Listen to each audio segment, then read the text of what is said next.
아까도 말씀드렸다시피 오늘 외국인들이 매수가 들어왔는데 한 달 만에 가장 큰 규모로 매수가 들어온 거예요. 그래서 보시면 아시겠지만은 외국인들이 지난 4월 17일 날 3,229억이 매수가 들어온 이후에 약 한 달 만에, 한 달 조금 넘었죠. 한 달 조금 넘고 만에 3,360억이 매수가 들어왔는데 4월 17일 날 이때 매수가 왜 들어왔는지 혹시 기억나시는 분 계실지 모르겠어요. 혹시 이때 매수 왜 들어왔는지 기억나세요?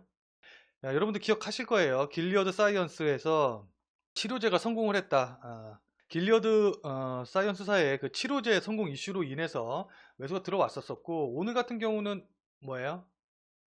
모더나 백신 이슈로 매수가 들어왔죠. 그래서 길리어드의 그 치료제 성공 이슈로 매수가 들어왔었을 때는 매수가 하루 만에 그쳤어요. 그러니까 하루만 매수가 들어오고 그 다음에 이제 또 계속 매도가 이어졌죠.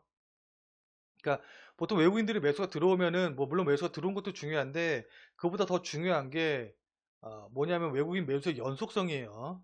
외국인들이 얼만큼 연속적으로 그러니까 계속 꾸준하게 매수가 들어오느냐가 중요한데 일단은 길리어드 치료제 성공 이슈가 있었을 때는 하루짜리 이슈로 끝났었지만은 일단 요번에 모더나 백신 이슈로 인해서는 계속적으로 외국인들의 매수가 들어온지 여부가 굉장히 중요해요. 그렇기 때문에 이해되시죠? 그래서 만약에 요번에 모더나 백신 이슈로 해서 외국인들의 매수가 계속 들어온다고 하면은 그동안 우리가 이제 삼성전자 같은 대형주들이 소외를 좀 받고 그다음에 중소형주 위주에서 퍼포먼스가 좋은 종목들이 많이 나왔었는데 그러니까 수익률이 좋은 종목들이 많이 나왔었는데 이제는 그동안 소외되었던 삼성전자 같은 종목들이 여기서 말하는 삼성전자 같은 종목이 뭐예요? 시총 상위주 얘기하는 거죠. 시총 상위 대형주요. 자, 이런 종목들 위주로 상승이 나올 가능성이 높아졌어요. 오늘 삼성전자 같은 경우에도 외국인들이 매수를 해주면서 한 3% 정도 급등이 나왔었죠. 그러면서 코스피 지수의 상승을 이끌었어요. 근데 앞으로도 이런 흐름이 계속적으로 지속될 가능성이 있다라는 겁니다. 그러니까 이번 사태에서 외국인들이 가장 매도를 많이 한 상위 종목이 삼성전자이기 때문에 앞으로 외국인들이 매수가 들어온다고 하면은 결국 이런 삼성전자 같은 시총 상위주로 매수가 들어올 가능성이 높습니다. 이해되시죠? 그렇기 때문에 지금까지는 어제까지와는 다른 흐름이 앞으로 펼쳐질 가능성이 높아요. 그러니까 중소형주 위주로 이렇게 막 골라서 매수하고 이러는 것보다는 오히려 삼성전자를 매수하시는 게 시장 수익률 대비 더 좋은 수익률을 달성할 가능성이 있습니다. 미국의 모더나라는 회사가 코로나 백신 항체를 형성했다는 임상 1상 결과를 발표를 했고 이에 따라서 뉴욕 증시가 급등을 했고 우리나라 증시도 마찬가지로 급등을 했죠. 이 이야기는 아마 대부분 다 알고 계실 거예요. 자, 근데 코로나 백신 개발업체 모더나가 오늘 그 임상 1상 결과를 발표를 하면서 10억 2,500만 달러의 유상증자, 그러니까 유상증자 규모가 굉장히 크죠. 유상증자를 동시에 발표를 했어요. 그렇게 발표를 함으로 인해서 시간에서 뭐 하락하는 흐름이 좀 나오기도 했는데 이게 조금 뒷맛이 좀 안 좋은 게 우리 좀 이런 식으로 해서 우리가 우리나라 바이오주들 중에서 이제 뭐 종목명을 말씀드리긴 좀 어렵긴 한데, 어쨌든 이런 식으로 신약 뭐 한다 하면서 유상증자 한다던가 아니면은 뭐 회사채를 발행을 한다던가 이런 식으로 하면서 좀 돈벌이 수단으로 이용한 경우들이 좀 있었거든요. 그래서 이것도 혹시 그런 거 아닌가 하는 좀 뒷맛이 개운치 않은 모습을 좀 보였었고, 그 다음에 그냥 단순하게 모더나가 백신을 개발했다라고만 알고 넘어가면 상관이 없는데 좀 자세히 좀 들여다보면은 전원 항체가 형성이 됐다고 이제 여기에 시장 참여자들이 환호를 해줬는데 전원 항체 형성하는 것보다 중화 항체 형성이 굉장히 더 중요하거든요. 이 중화 항체가 뭐냐면은 실제로 바이러스에 감염이 안 되게 하는 항체를 얘기하는 거예요. 그러니까 백신으로서 유용하려면은 중화 항체가 많이 생성이 돼야겠죠. 무슨 말인지 이해가 되시죠? 근데 이게 8명이 됐어요. 8명이 중화항체가 형성이 됐어요. 45명 중에 8명이에요. 그럼 퍼센테이지로 따지면 몇 퍼센트죠? 한 20% 정도밖에 형성이 안 됐다는 이야기죠. 그렇게 되면 백신으로서는 제가 보기에는 크게 효용 가치가 없어 보이긴 하거든요. 그래서 우리나라의 교수님들도 이런 말씀을 하셨죠. 정기석 교수님 같은 경우에도 뭐 중화형체가 생성되지 않으면 나머지 항체는 소용이 없다라고 말씀을 하셨고, 이재학 교수님 마찬가지로 중화형체가 8개밖에 안 생긴 게 이상하고 마음에 걸린다라고 이제 강조를 하셨다고 하셔요. 저도 마찬가지고요. 그래서 이런 부분은 제가 보기에는 뭘로 보이냐면은 악재로 생각할 수 있겠죠. 오히려 시장에서는 악재로 받아들일 수도 있는 상황이다라고 저는 보고 있어요.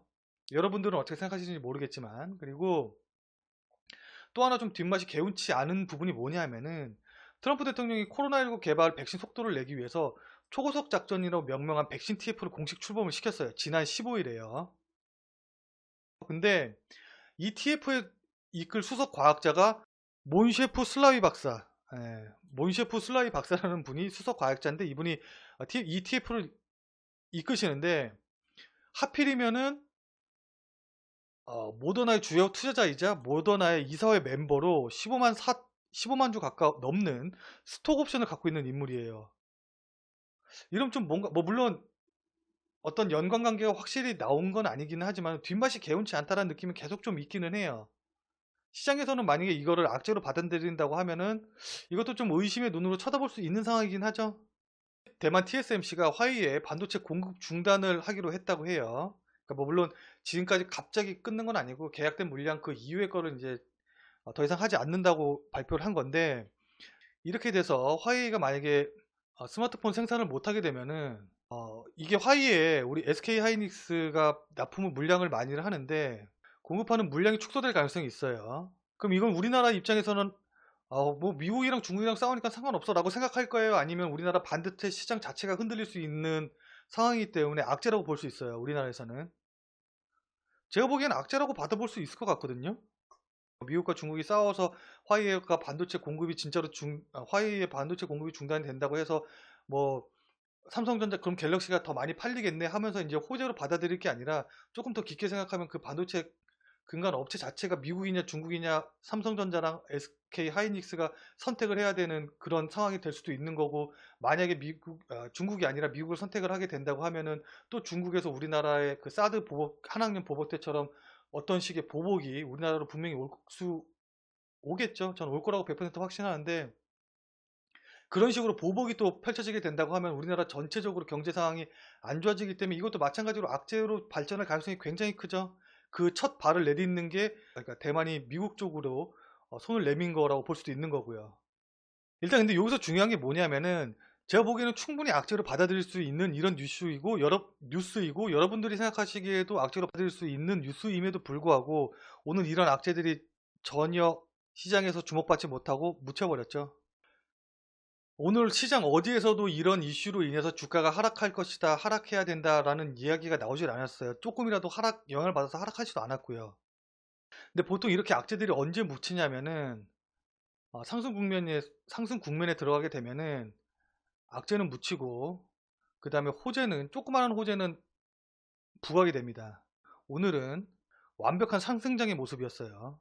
반대로 이제 그러니까 하락장이라고 하면은 호재가 아무리 나와도 호재는 다 묻혀버리고 악재 한두 개 작은 것도 더 부각을 받아서 하락을 하게 마련인데, 어쨌든 오늘은 완벽하게 상승장의 모습을 보였습니다. 그리고 주식시장만 오른 게 아니라 국제유가 같은 경우에 기억하시는 분도 계실 거예요. 저번 달 같은 경우에는 WTI, 그러니까 서부 텍사스산 원유가 마이너스로 떨어져 가지고서는 석유를 사면은 돈을 받고 석유를 사는 흐름이 나왔었었는데, 내일이 이제 만기거든요. 6월물 만기인데 6월물 만기를 앞두고 국제유가가 8%를 치솟아서 어느새 30달러로 회복을 했습니다. 이 유가가 뭐냐면은 대표적인 위험 자산이에요. 마이너스 37달러 또 찍고, 뭐 물론 그건 5월달 만기에 영향이 있기는 했지만은 어쨌든 간에 이런 식으로 위아래로 변동폭이 굉장히 크기 때문에 유가는 대표적인 위험 자산으로 꼽혀요. 그리고 신흥국 증시 역시 마찬가지로 위험 자산으로 꼽히고 있습니다. 근데 이런 유가가 올라갔다는 것은 무엇을 의미하냐 하면은 외국 투자자들의 위험 선호 현상이 높아졌다는 것을 의미를 해요. 이렇게 위험 선호 현상이 높아지게 되면은 신흥국 증시도 마찬가지로 상승할 가능성이 있습니다. 안타깝게도 신흥국 증시에 우리나라도 포함되죠. 오늘 우리나라 증시의 상승폭이 좋았었고, 또 외국인들의 매수가 들어온 이면에는 이런 위험 선호 현상이 높아진 것도 있는 겁니다.